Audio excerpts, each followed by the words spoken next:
From the Advanced Learning Technologies Lab, this is the Culture Compute Podcast.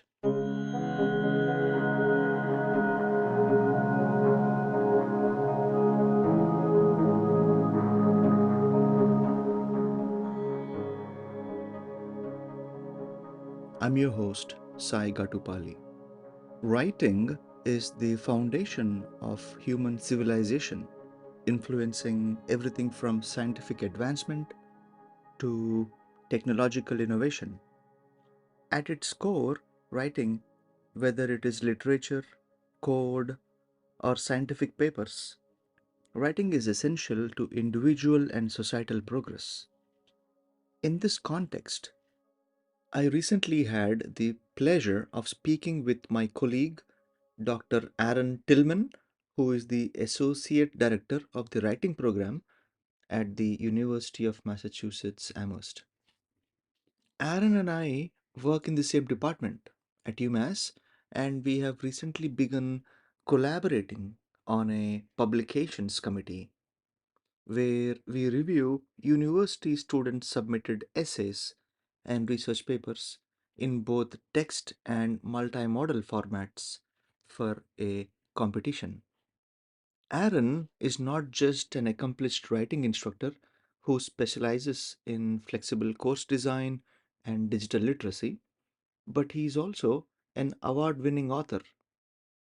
His short story collection, which is titled Consolation Miracles, originally published in 2022, which won the Jewel Press Short Story Award. Aaron's debut novel, which is titled Lucy Miles' Photogenic Mind, is set to be published by the Regal House Publishing in 2026. He is also the author of Every Single Bone in My Brain and a book of critical nonfiction titled Magical American Jew. The following is my conversation with Aaron Tillman, originally recorded on September 27, 2024, where we discuss and explore the evolving landscape of writing in our digital age.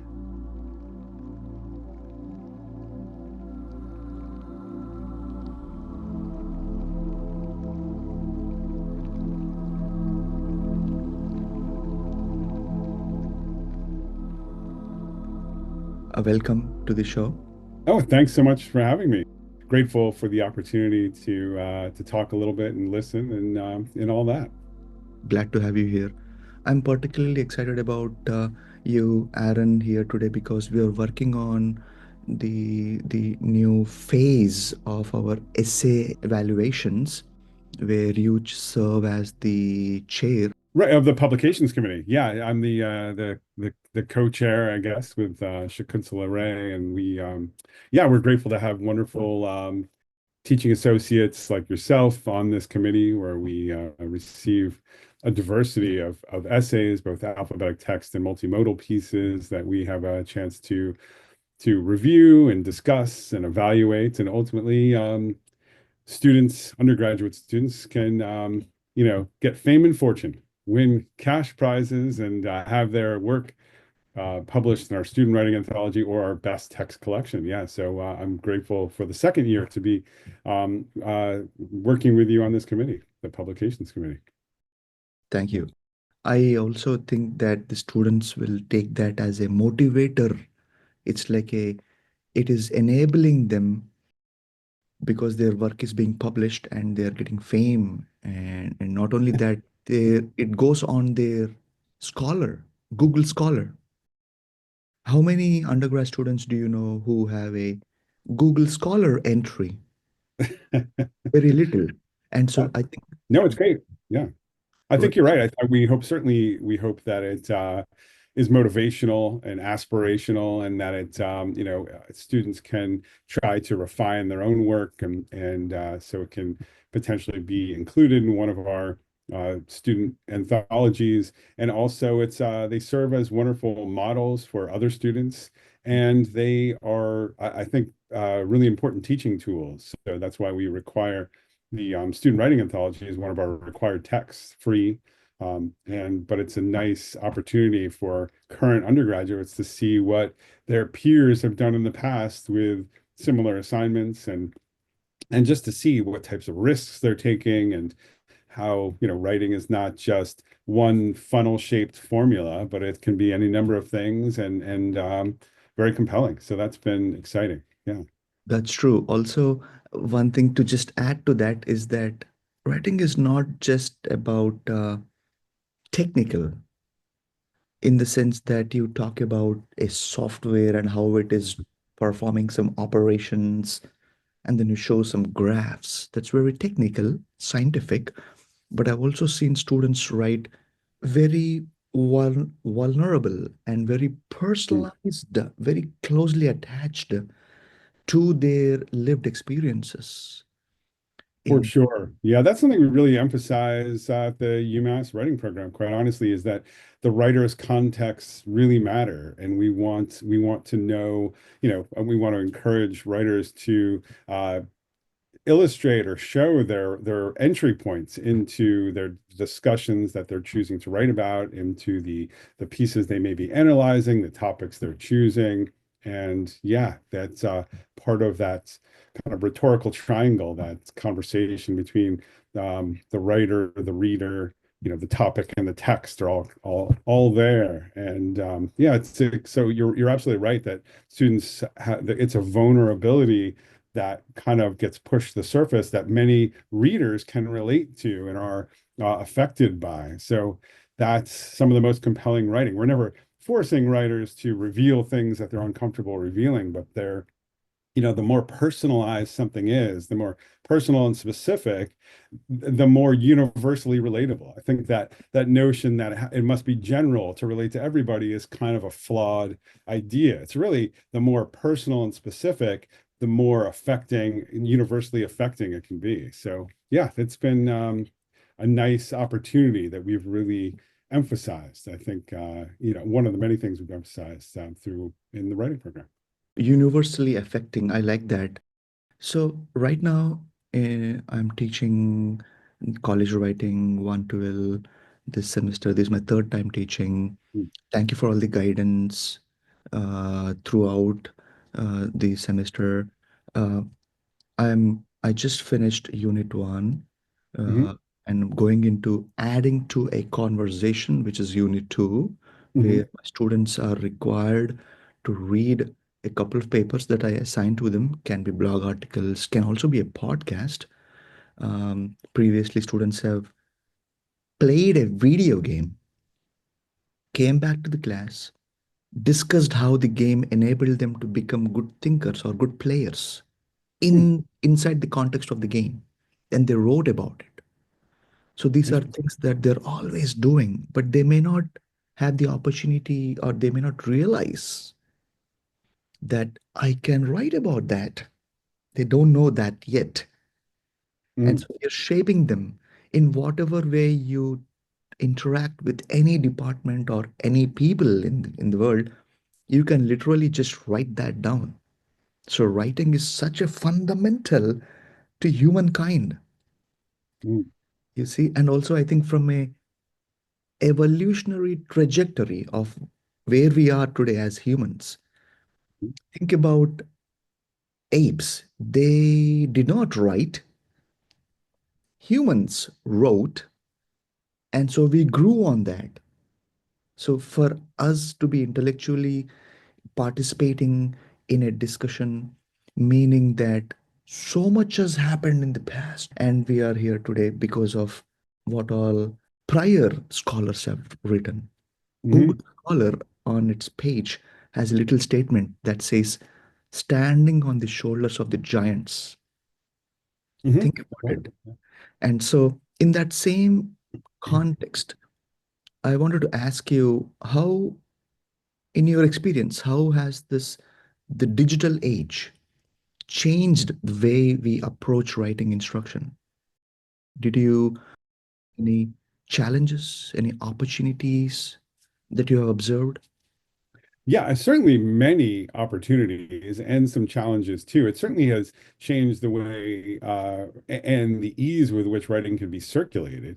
That's something that instead of writing being this privileged, exclusive thing where you have to buy the book and sit down and read your alphabetic texts on a page and talk about it eventually and maybe write about it and have that circulating kind of slowly, we still have all that.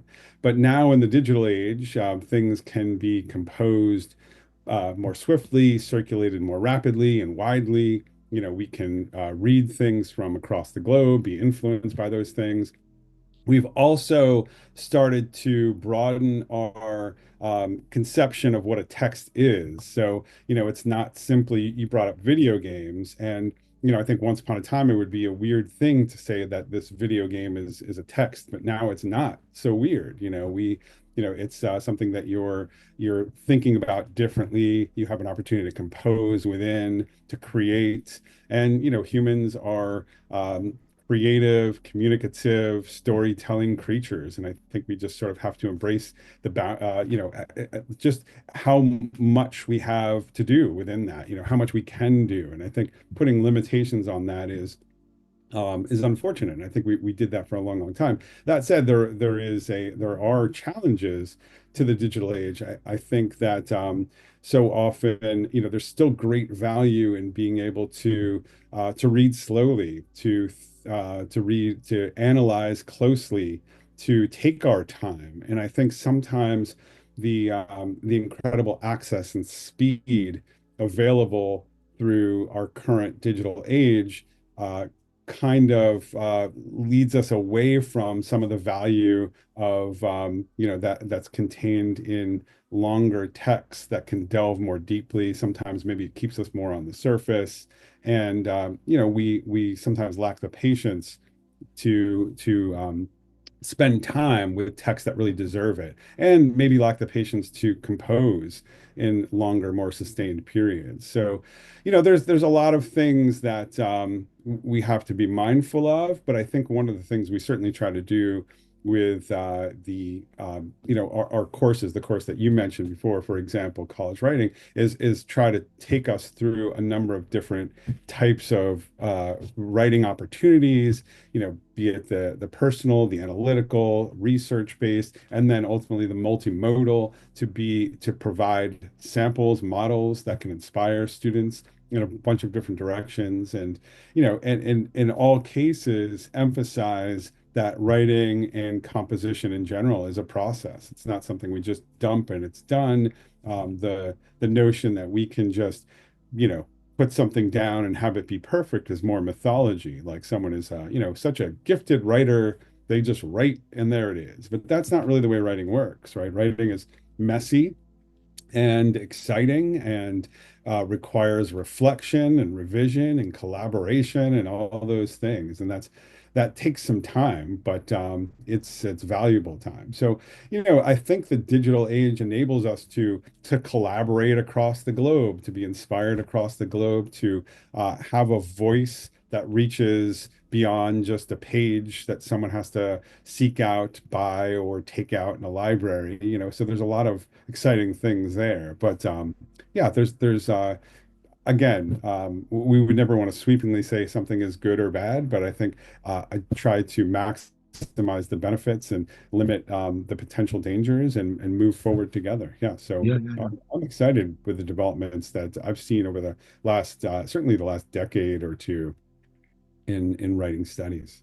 True. Also, this adds to uh, the idea that it is a techno solutionist perspective, uh, in the sense that, previously people have believed that using technology you can solve any issue in society in general, but that turned out to be so much negative. For example, when Facebook came a long time ago, when it was introduced, it was meant to connect families and friends, share photos and stuff like that.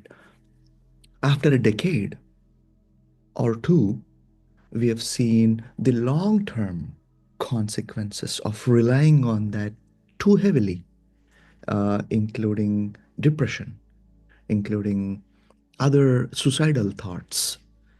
In the same way, when you said writing is supposed to be a slow process, which is what I agree Or with it is the a process. Yeah. I mean, how fast or slow might depend on the individual or the individuals. But you're right. Yeah, I think oftentimes the part we have to give ourselves room to not rush at least. I think one of the challenges in our writing, generally speaking, is also that students sometimes misuse or over rely on these technologies because they are lazy. They're not putting much time on creating their assignments or essays. What do you think about this convergence of a Mhm. traditional way of writing, which is already amazing, and then on top of that, they added a new layer which just removes all the steps and then it does it for you? Yeah, I mean, I'm no AI expert, or certainly not expert in the study of AI and writing, but I've spent a lot of time thinking and talking about it because it is a current reality that came upon us very quickly, and I see its value and also its dangers. But one of the things that I also see quite clearly, and I think it's useful to point out to students, are its limitations. I mean, you mentioned hallucinations where it's just making things up. But even if you were to ask Chat GPT, for example, to draft something for an assignment, let's say, the product will be a very fluidly, smoothly written, fluffy piece of garbage many of the times. In other words, like it will be very generalized. And you mentioned the vulnerabilities that are really compelling in writing for students. The AI is not going to produce those. I mean, you can ask it, you could provide prompts and urge it to get more specific and things like that. But I have found, or I think AI has value to help students recognize the limitations. So, for example, if we were to ask AI to generate a response to a prompt and it would produce something, we could show, you show this to your students, and one, the grammar might be beautiful, but the content is very empty, and students can start to recognize that writing is about more than just good grammar.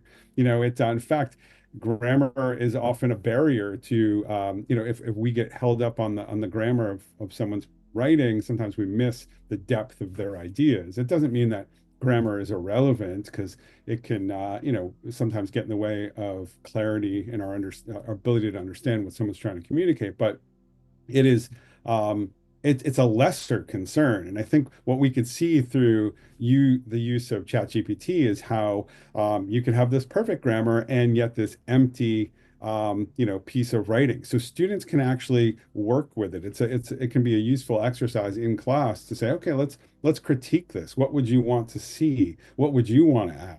If you were peer reviewing this piece, what suggestions would you give to the chat GPT program? And then also so much of what we do in the writing program is process based. So we really spend a lot of time generating ideas, drafting, revising, collaborating, giving feedback, thinking critically about someone else's piece, returning to our own pieces, drafting again and reflecting on those. So that the kind of scaffolding of assignments enables students and all writers really to understand the process of writing, the value of taking those steps, and how powerful and compelling the final products can be, even and maybe not even thinking them as final, just the products that we get to at the end of a unit, for example, Mhm. which we still can return to later. ChatGPT, sort of gets in the way of that process to some degree. It can provide some things that can be useful for us to edit, or maybe it gives us a boost to start something out. But I think you're right that students sometimes thinking, returning to vulnerability in a different way. I think a lot of students come to college feeling vulnerable. We all have some form of imposter syndrome at some point. So they might think, well, I'm not, people are going to catch on that I really shouldn't be here. I'm not a good writer. I'm not a good student or whatever. And I think we've all felt that on some level, or, not a good instructor or whatever it may be. And I think sometimes I've seen students, especially early on, not want to reveal their limitations and show their whatever they might perceive as weaknesses. So they'll turn to something like ChatGPT because they want to hand in something that has perfect grammar. Because maybe once upon a time they were told that, or they were scolded because their grammar was imperfect, and they were led to believe that that was really the way. That was the key to good writing, is good grammar. And ChatGPT can help us see that that's not the case. And hopefully, the structure of a process-based writing class can help take the pressure off students and emphasize the importance of being open to being messy, to starting something off, to not knowing exactly what you're doing, but revisiting it, to incorporating some of your writer's context, things like that. So, it hopefully we're enabling our students to understand the importance of process and to limit the urge to use something like ChatGPT, because there's that tendency to want everything to be perfect right from the get-go. But that's not the way compelling writing works, or any writing works. And yeah, ChatGPT has a role, has value in different contexts, but it also can get in the way. So I think of it more as an opportunity to critically analyze, just to analyze a piece of writing and recognize that something might be very smoothly written, but that doesn't mean it's what we want. That doesn't mean it's good or compelling. And often it's not. Exactly. Yeah. Yeah, it fails. The machines at the current state of the art of that field, it fails to take into consideration the actual thoughts that are running in the students' minds. Hmm. So generic it is. You see, I've seen other instructors uh, on LinkedIn talk about uh, having the first draft written by the students and then having that sent to like an AI to process it. But again, we don't want to dilute that as much. I want the originality Yeah. of the students' actual thoughts, because they are the ones that I value the most as an instructor teaching them. Yeah. The idea is to take all the messy ideas they have running around in their minds and then be able to slowly, line by line, explain in your simple terms how does that expand. Is I'm really interested in that also. But Hmm. Yeah. thanks for sharing that. I think I really agree with the idea that right now it really generalizes everything. Grammar is unbelievably great, but it doesn't take into consideration your story. Yeah. What is your story? Tell me your story. This is a great lesson in case any of my students are listening to this podcast. One other thing, I just want to add one other thing, which is that something that if you feed a prompt into ChatGPT and have it produce like an initial draft of something, what you lose is that the something we emphasize a lot, which is that writing is generative. And I think sometimes, a lot of students, a lot of writers think have this sort of I guess misconception that writing is, you have an idea in your head and then you write it down, and that's what writing is. But really, you might have like, some notions of things. You might have a working idea that's not completely formulated, and writing not only helps make that a little bit clearer and more concrete, but it generates ideas. The writing is generative. And so, a lot of, the best ideas we come up with weren't formulated fully in our heads before we started writing or typing or whatever. They came as a result of that process.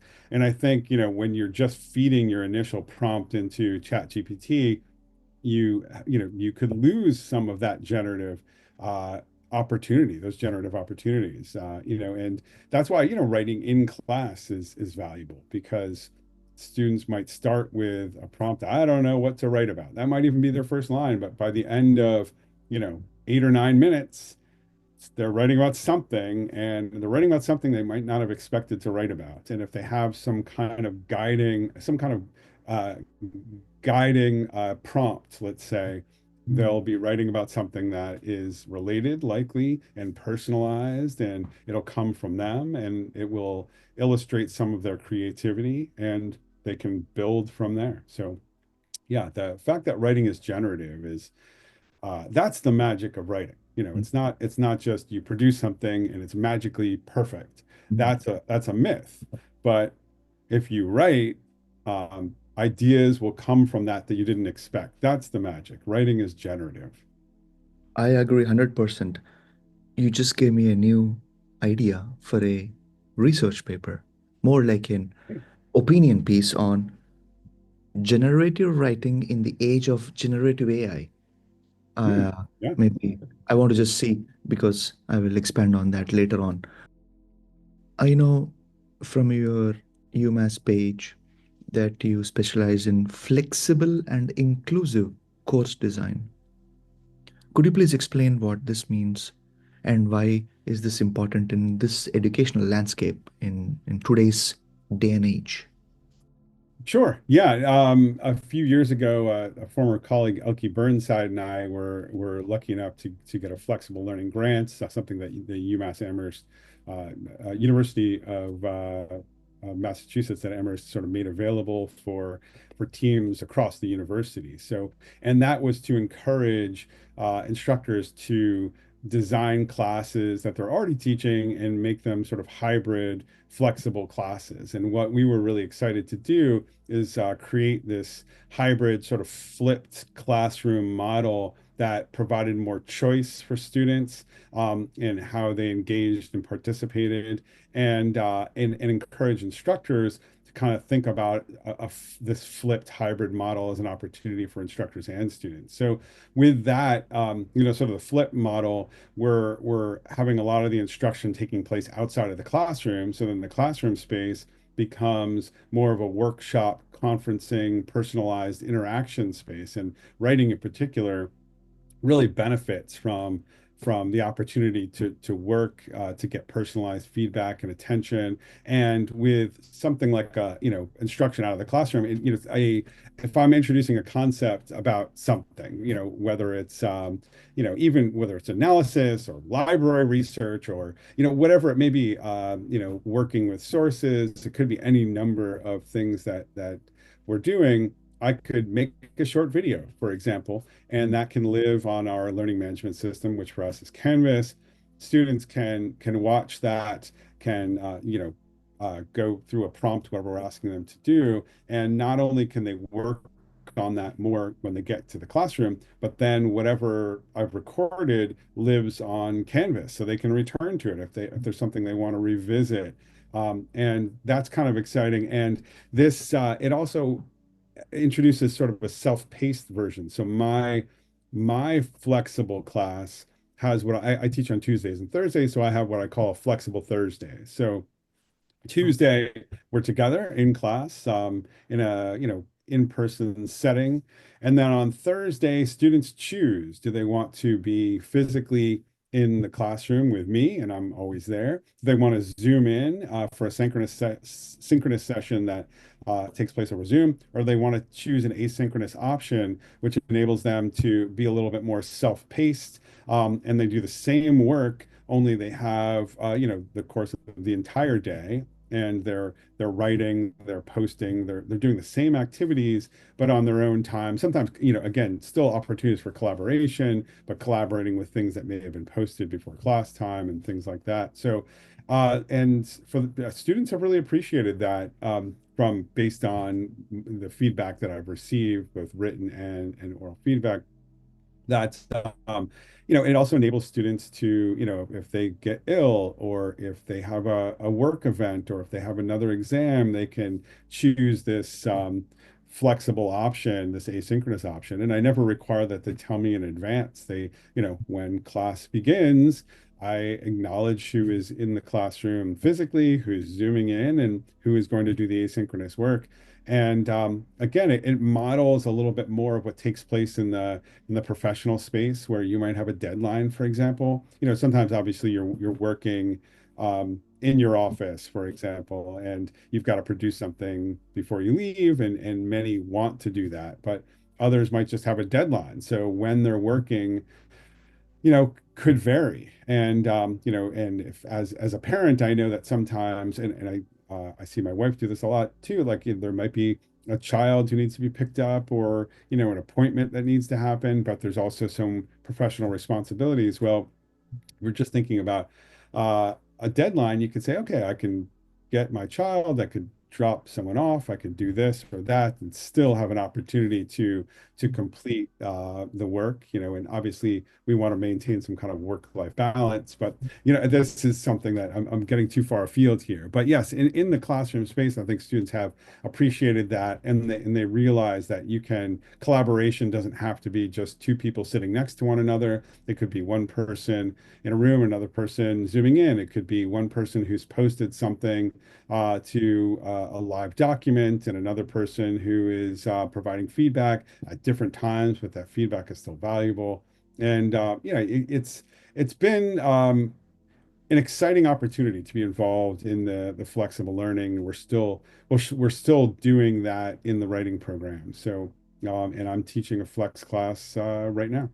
Oh, amazing. First of all, a couple comments on this. I think in the sense that it is not a top-down approach, in the sense that you, as an instructor, have specific, straightforward rules and then your students must follow them. Like what happens in a K-12 classroom, you put a lot of care, thought, effort, time into making this more inclusive, more flexible, that Mhm, no matter where your students are located physically or intellectually, they can still go back into your material and go through the material at any time they want, because you've made it that way, which makes the material, the subject matter material, very accessible mhm, to imagine students who have some learning disability, and they can come back and then they can spend time on it, and you're addressing that. Thank you really for doing that. You also gave me some ideas on your flexible Thursdays. mhm. Yeah, So maybe I can fork that to my own course later on. Thanks for sharing that, really. So sure. every year, when we are teaching this college writing, we we encourage students in one of the units called multimodal texts, where we emphasize students create a less text version for this context, but more visually appealing posters, videos, websites, all sorts of canvas presentations. They do all sorts of stuff. So, how do you balance teaching traditional writing skills with these new forms of communication? Yeah.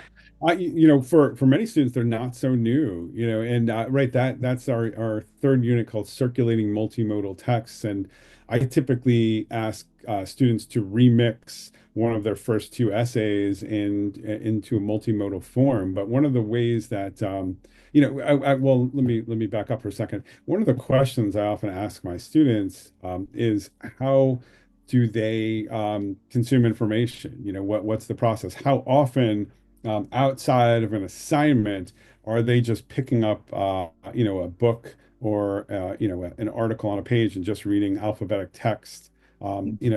How often is that the method they use to get information? And it's very, very few that do that on a regular basis. Most often, students are consuming information in multimodal forms, on their phones or their computers. There's a mixture of image, of audio, of text. things are, and they're getting their information in that way. So they're very familiar with the multimodal form. We really think of it as just another text. It's we're just sort of broadening our conception of what a text is. Often I think once upon a time we would have just thought of it as an alphabetic text, words on a page, and that was the text.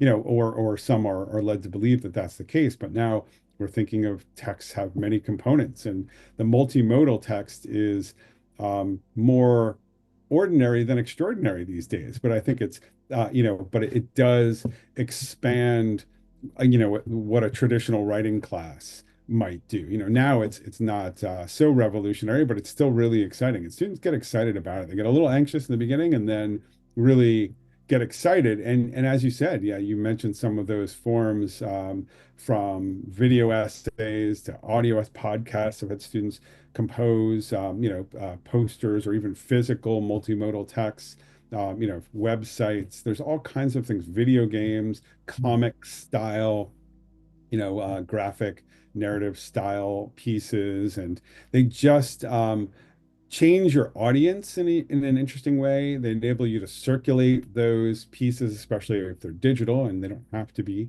but you can share those differently.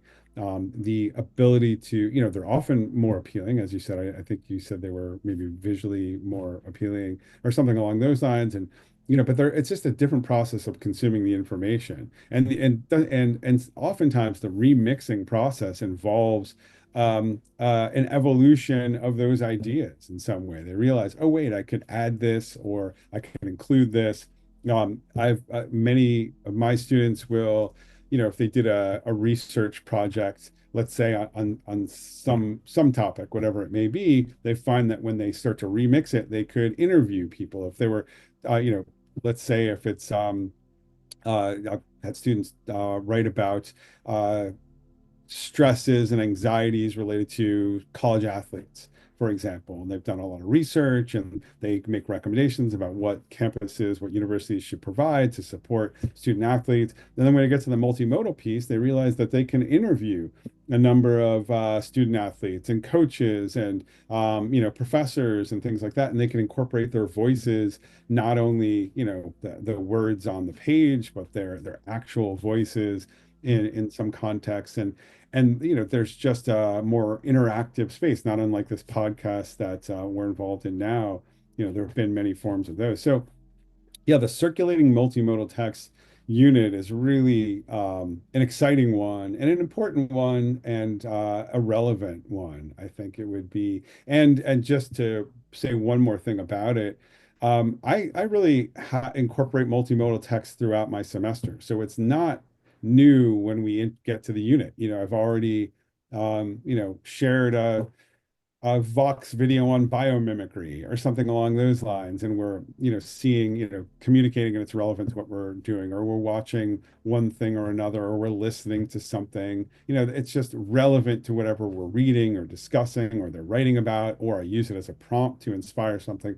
So by the time we get to the circulating multimodal text unit, I can remind them not only that we've seen a number of multimodal texts over the course of the semester, but that they see them probably daily, in their own phones, their own feeds, in their own computers. So, Right. yeah. Exactly. I tell, sorry, I cut you off there. No, no, no, that was it. Yeah. I tell my students that how many of you are on Instagram or TikTok? They all raise their hands. On all these platforms, it is in one way multimodal because they're liking UMass's posters, upcoming events, and all that. Instead of the poster, if there's a full text, nobody is going to read it. They made it in a way that it is attractive and they can also create engagement with multimodal. This podcast, like you said, is one way, a form of this multimodal. I Mhm. totally agree with that. Also, I think creating a multimodal artifact, any form, will make them make the creators citizen developers. It enables them to think critically about what the audience should see, and if this the message that they're conveying is clear enough without being confused. Hmm. Recently, I've seen many people make mistakes with a poster with a Zoom link on it that you cannot click because it's a picture. But when you tell them that, hey, could you please maybe replace that link with a QR code? That way, you can enable more active participation and engagement with that because you can just scan and sign up or something like that. Hmm. Um, so they work through that as citizen developers. They understand what the users would like to be shown, what should they see, and then how are they designing it. I like that a lot. Moving Yeah. on to the next one. I went to your website earlier on many times, by the way. Your Oh, website is amazing. Uh, for people who are listening to this episode, Aaron Tillman fiction.com. I'll put the link in the show notes. So you have had success both in academic writing and creative writing. How do you see these two areas intersecting, especially in the context of our undergraduate education, writing education? yeah. I mean, yeah, it's something certainly I spend a lot of time thinking about it, and they intersect, I think, quite naturally. I mentioned just the sort of generative process of writing, a lot of creative writing. The foundation for a lot of creative writing happens in if you're talking about a creative writing class, let's say, for example, a lot of that material is generated initially in those spaces. They could be online spaces or they could be physical spaces. And I think the same goes for the kind of writing we do in college writing, that a lot of it happens there, that we have opportunities to reflect, to revise. All of those same skills are there to be creative, to take risks. And there's so many overlapping features. The I write fiction, in my creative life. So there are opportunities for me to embellish more than we might see in a college writing class. But that said, I still want the writing to be personalized. I want it to be compelling. I want readers to be able to connect in some way. So those strategies are still the same. We're looking to make things as unique and exact as possible. And that so we might notice a generalized idea and see how can we make that more specific. We might see a generalized claim and say, I've got to show something. I've got to support that with evidence, is something we say a lot in the college writing classroom. But the same as a creative writer, you just can't say something and assume it's true. Your writing can't just be all the telling of things that are meant to be accepted by a reader. Eventually, the reader, if the reader's not seeing it, or they're not going to believe in it. And so, a lot of those strategies are very similar. So I think a lot, and it's all a process. Everything it's a generative, reflective process.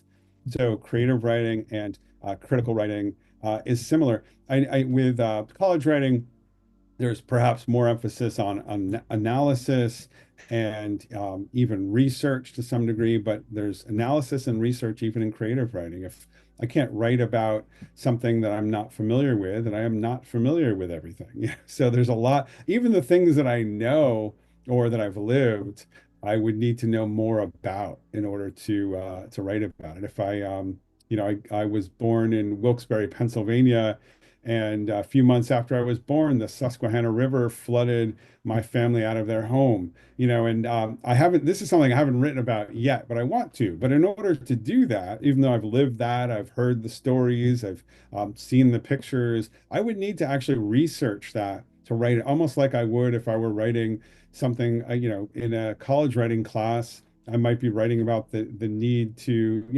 what might have contributed to that, what could have been done to prevent it, what do we do afterward, what about the infrastructure that's in place. I mean, there's a lot of things that I would need to research. In fiction, I might emphasize the humans, the characters, the individuals and their experiences and how they react to those. But that's something that we encourage our students to do even in college writing, that keep the humanity there, and that enables readers to connect. So a lot of overlapping pieces in my opinion, and but a lot about seeing both as generative processes. And Hmm. yeah, it's exciting. I'm grateful to have opportunities to both write and teach writing. Right. The idea that uh, your town or city was flooded a long time ago is an experience that is personally attached to you and not a chatbot is another Right. example that I also want to, I think that can be connected back to our prior Yeah. discussion. Only you have experienced it and you have gone through the hardship of going through that situation. And Mhm. so you have the memories, and that can be, uh, um, you can characterize that and you can make that more meaningful. And an AI bot fails terribly. It has Yeah. no idea that you were a part of that. Yeah, and actually, what's interesting there with that particular example, it was something that I experienced on some level, but really my parents experienced it, and my brother, who's a little bit older than me, experienced in a different way. So I experienced this. My experience is semi-direct, but it's also a lot of experiences that I get from the actions and reactions and the aftermath of other people, and the stories. So it's a lot of filtered stuff. I most of my life I grew up on in a home that was situated on the top of a very steep hill. And there's no you could see why after being flooded out of their home in Wilkes-Barre, Pennsylvania, that they chose the next time they bought anything, it was going to be on the top of a damn hill. It's like they did not, and so you could see, and we were a little bit, I mean, it wasn't terribly isolated, but it was just, there was no coincidence. I mean, to me, and I had to sort of, and that was part of who I am, has something to do with that. I don't know exactly what part, but it's Hmm. worth exploring. And you're right, Chat GPT can't, not only can they not have that lived experience, but they certainly can't have that lived experience that includes the influences from those around them. It's like this, it's a ripple of experiences. I'm just the pebble in my own, I'm my own pebble. Everyone's their own pebbles and they have their own ripples and they cross and things like that. But when I'm writing from my perspective, I'm trying to get, the ripples that are crossing, and I'm influenced by ripples coming my way. I think this metaphor is falling apart right now, so I'll just stop. But anyway, yes, but it's a lot that ChatGPT can't get. Yeah. Right. No, I totally agree with that metaphor because I think what you're saying is it's a bubble. It's a bubble that is your bubble. And that bubble, if I go inside that bubble as an outsider, I see your memories, your emotions, and they're all in written format. That's a great metaphor, actually. Thanks for sharing. Moving on, digital literacy. It is the idea that uh, every individual uh, be able to use a device, an electronic device, to consume and create content, information, writing, watching videos, how to create these videos, or anything like that. Very generally, I said that digital literacy, this is a key focus of your work. And I can see that from your flexible and inclusive approaches and how you are enabling and facilitating your students to become digitally literate. That is Mhm. that is a commendable thing on its own. Uh, just to add to that, what skills do you think uh, or do you believe are essential for our students to develop in order to be effective communicators in this new digital world? Yeah, I think a lot of it is, I mean, again, I don't fancy myself a digital literacy scholar necessarily, but it's something I've spent certainly a lot of time on the teaching end, thinking about, yeah, thinking about, I should say, and trying to provide opportunities for students to develop their digital literacy skills. And I think they do that quite naturally on their own, but it's a lot of it's reminding students of what they do already and really trying to encourage critical thinking about the communication that's around them.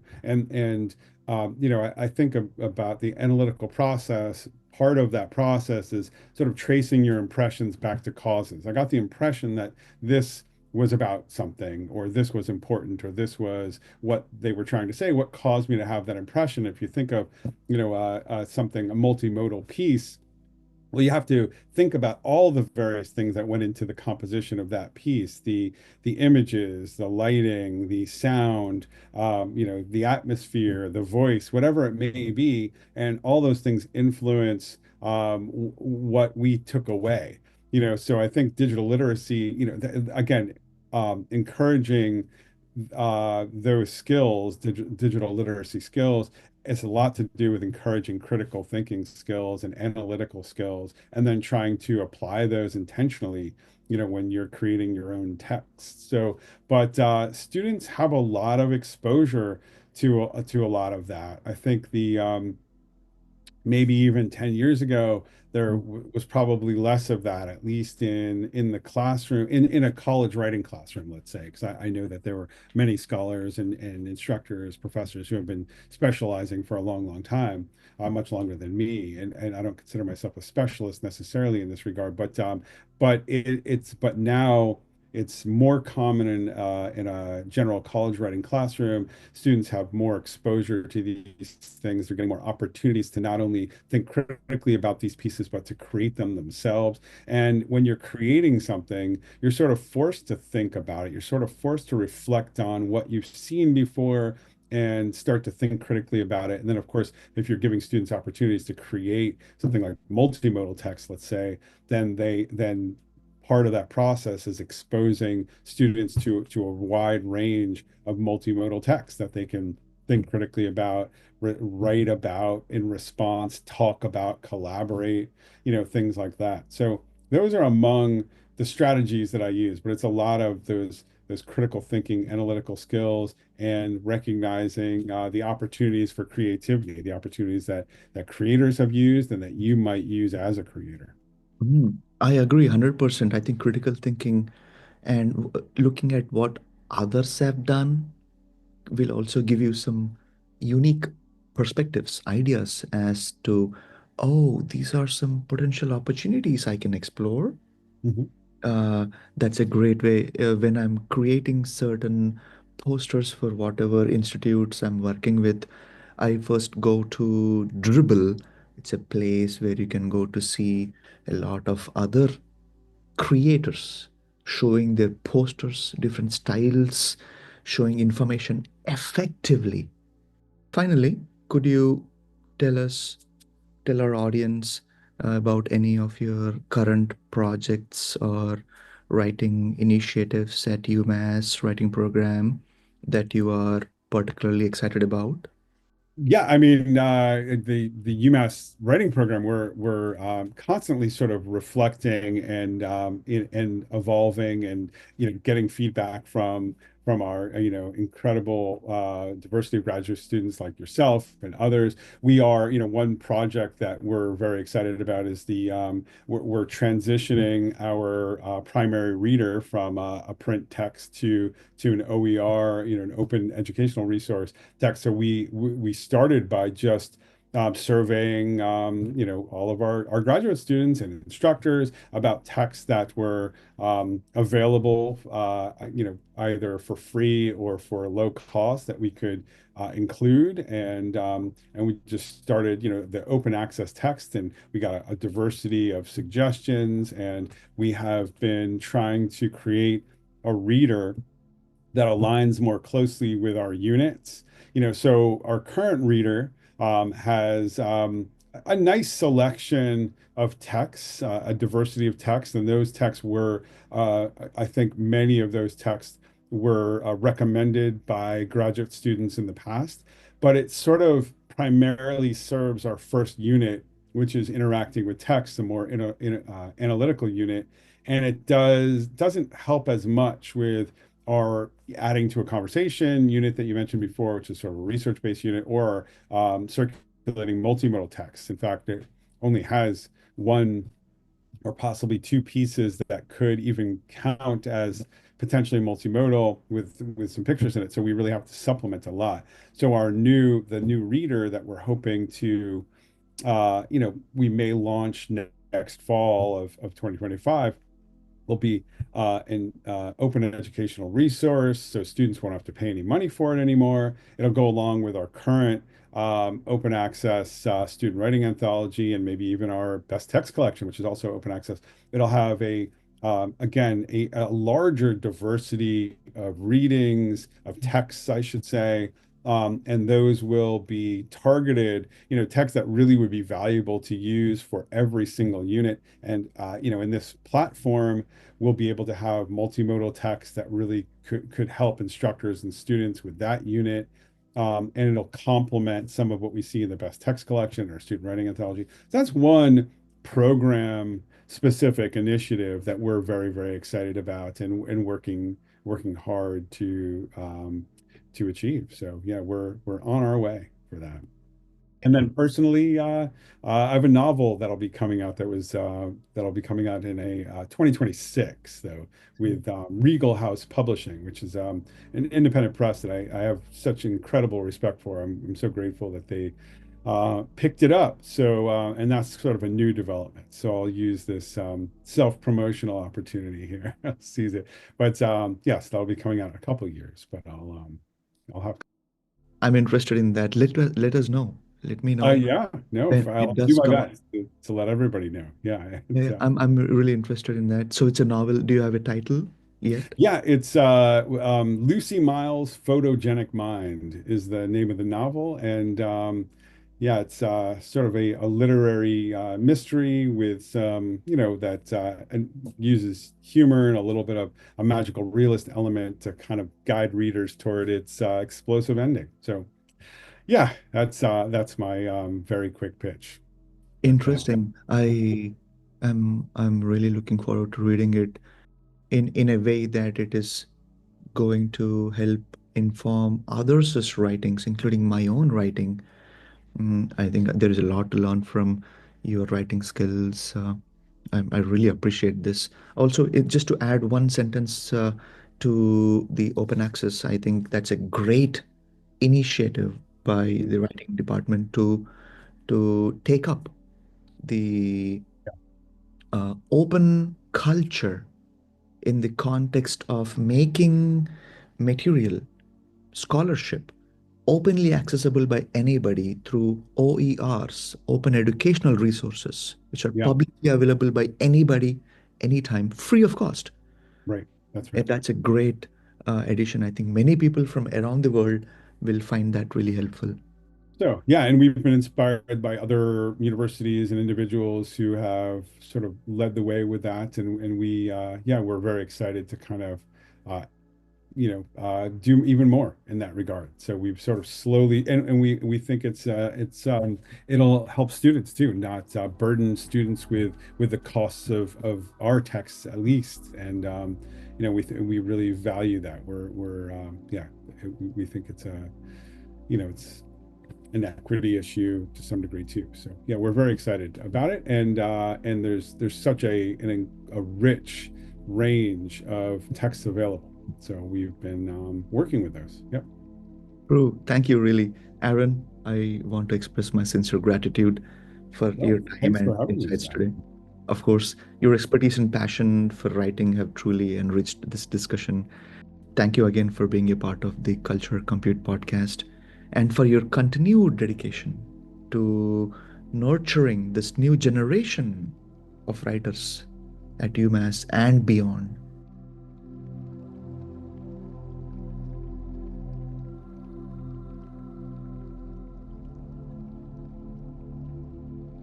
And that brings us to the end of our enlightening conversation with Aaron Tillman. We have journeyed through the intersections of writing, technology, and education, touching on everything from flexible course design to the future of writing in an AI driven world. A big thanks to Aaron for sharing your expertise and passion with us. And thank you, listeners, for tuning in to this episode. More episodes are coming up soon, so stay tuned. I'm leaving the link to Aaron's webpage in the show notes for those who want to learn more about his work. Until next time, keep writing, keep learning, and keep computing culture.